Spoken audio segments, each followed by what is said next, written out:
Hello guys, पहला और प्रणाम, सुप्रभात, गुड मॉर्निंग एवरीवन। मैं डॉक्टर अजय। जैसा कि आप सभी को पता है का दिन और रामगढ़ का मौसम सुहावना, एक तरफ से कहीं बारातें जा रही हैं, बारात का मौसम आ रहा है और ऊपर से ऐसा लग रहा है थोड़ी देर में बादल जो है बरसेंगे, ऐसा प्रतीत हो रहा है। और बात करूं, आज एक मेरे पास मेरे खास मेहमान आए हुए हैं और वो इस रामगढ़ ही नहीं, अभी पूरे रामगढ़ ब्लॉक के अलावा डिस्ट्रिक्ट नैनीताल में भी बहुत सारे लोग जानते हैं। अगर उनकी बात करूं, जहां आज हमारे इस देश में डॉक्टरों की बड़ी किल्लत हो रही है, स्वास्थ्य सुविधाओं का बड़ा अभाव है, उसी कड़ी में उनने अपना इस जीवन को न्यौछावर कर दिया। इस डिस्ट्रिक्ट नैनीताल के रामगढ़ ब्लॉक की बात करूं, डॉक्टर एनडी तिवारी की बात कर रहा हूं। आज उनसे मेरी मुलाकात होने जा रही है। आज खुशी का पल, मुझे भी बड़ा अच्छा महसूस हो रहा है कि आज मुझे भी एक बुजुर्ग युवा वरिष्ठ चिकित्सक से कुछ बात करने का मुझे मौका मिलेगा और शायद आपको भी अच्छी बातें सुनने को मिलेंगी। अगर वास्तविक, यकीन मानिए, मैं सोशल मीडिया माध्यम प्रचार प्रसार के लिए नहीं कह रहा हूँ। अभी तो आप रामगढ़ जब आएंगे तो डॉक्टर एनडी तिवारी के बारे में पूछेंगे कि इस देश में अपनी जान की बाजी लगा के काफ़ी लोगों की जान बचाई। और आज बात करूंगा मैं डॉक्टर एनडी तिवारी जी का, और आइए उन्हीं की मुकजमानी आज सुनते हैं कि डॉक्टर एनडी तिवारी जी आज हमारे साथ हैं और यह बड़ा खुशी का पल है। तो आज हमारे साथ डॉक्टर एनडी तिवारी जी हैं। आपके बारे में कहा जाता है आप एक कुशल चिकित्सक से सम्मानित हैं और एक अच्छे खासे आप कर्मी भी हैं और एक अच्छे खासे रामलीला में आप हास्य वादक का भी करते हैं।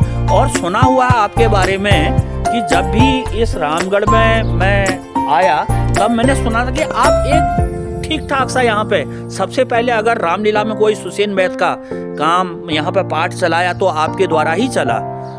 और यह मेरे सुनने में भी आया है और अक्सर देखता हूँ मैं रामलीला में आप सुसेन बैत का रोल करते हैं। और साथ ही मैंने आपके बारे में जो सुना कि आप एक चिकित्सक भी, संजीवनी की तरह आपके हाथों से दवा काम करती है, यह इस क्षेत्र में कई लोगों का मानना है। और यहाँ तक कि अभी तो मैंने जो आप अच्छे खासे एक प्रैक्टिशनर भी हैं, जी जी, तो क्या कहेंगे तब की प्रैक्टिस और आज की प्रैक्टिस? रोग आज एक से एक बड़े चैलेंजेस आ रहे हैं सर। मैं देख रहा हूँ बीपी, शुगर, थायराइड आए दिन छोटे छोटे बच्चों में परेशानियां दिख रही हैं, या हर महिला को कमर दर्द, जोड़ों में दर्द, हर युवा को बीपी, शुगर, थायराइड और गठियावाद।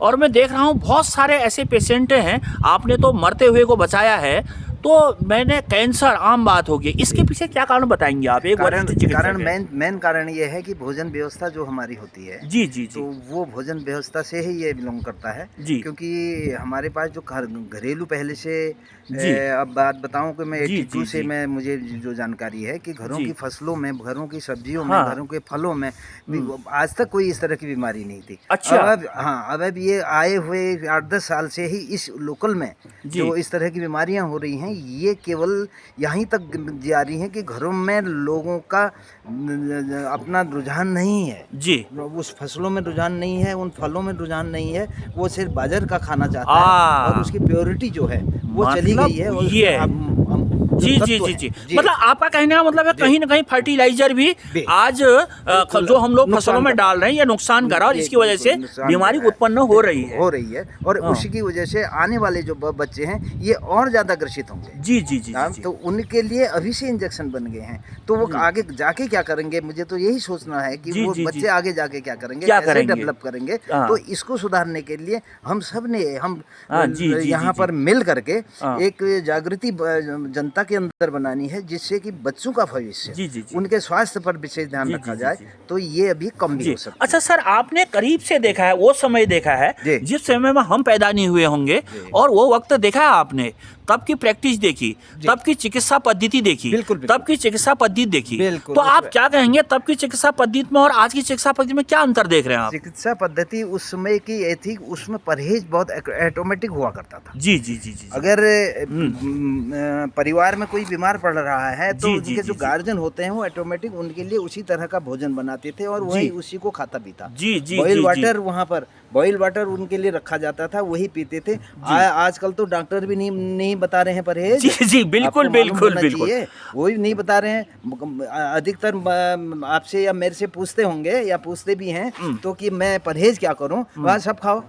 अच्छा, ये चला दे रहे हैं, तो उससे जो है बीमारी ज्यादा हो रही है। जी बद परहेजी से हो जा रही है। अच्छा डॉक्टर साहब एक बात बताएं, मैं बात पुरानी चिकित्सा पद्धति की करूं, तब तो कोई यहाँ पे साधन नहीं थे। आज तो हम अल्ट्रासाउंड कर ले रहे हैं, एक्सरे कर रहे हैं, पाँव फ्रैक्चर हो रहा है तो पता चल जा रहा है, ब्लड से हमें पता चल रहा है मलेरिया हो रहा है, टाइफाइड हो रहा है, या बच्चों में ये नई प्रकार की शिकायत हो जा रही, अगर D3 की कमी हो रही है तो हम ब्लड से टेस्ट करके पता कर रहे हैं। आप इतने पुराने चिकित्सक हैं, आपने उस समय में संसाधनों का अभाव में आपने कैसे इलाज कर दिया? मतलब क्या अनुभव रहा आपका? अनुभव क्या, टेस्ट, क्योंकि आप एक नाड़ी के भी जानकार माने जाते हैं, और अगर मैं आपकी बात करूं, आप चेहरे से भी पेशेंट को बता देते कि ये बीमारी है।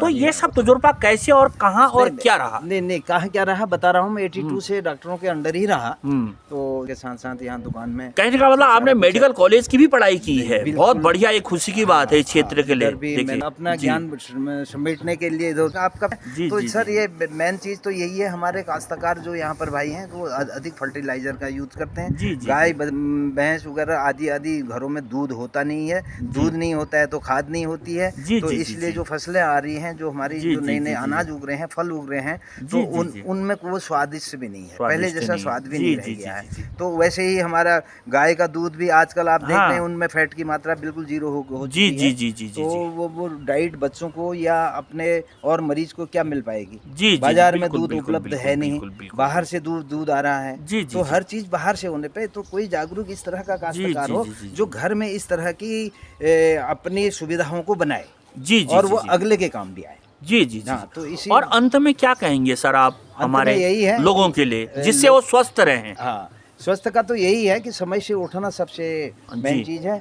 मॉर्निंग वॉक थोड़ा बहुत जितना भी है, 1 किलोमीटर आधे किलोमीटर आप घूमें, कुछ एक्सरसाइज करें और समय से उठें, और सारे प्रमुख साफ सफाई अपने कमरों का, अपने मकान का, अपने आंगन का, और कुछ हल्का टहलना, और घर में बुजुर्ग हैं उनको प्रणाम करें।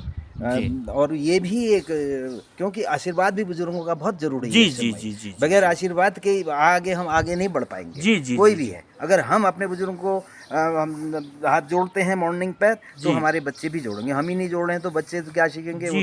और कहने का मतलब कहीं न कहीं इलाज के साथ साथ योग, व्यायाम, चलना फिरना और साथ ही बुजुर्गों का भी आशीर्वाद लेना जरूरी है। तो सर पुनः आप हमारे इस चैनल में आए, आपका बहुत बहुत शुक्रिया, धन्यवाद। मैं आशा करता हूँ कि पुनः आपके एक बीमारी पर हम आपसे चर्चा करते रहेंगे और हमारे इस चैनल के माध्यम से लोगों को आप गाइड करते रहेंगे।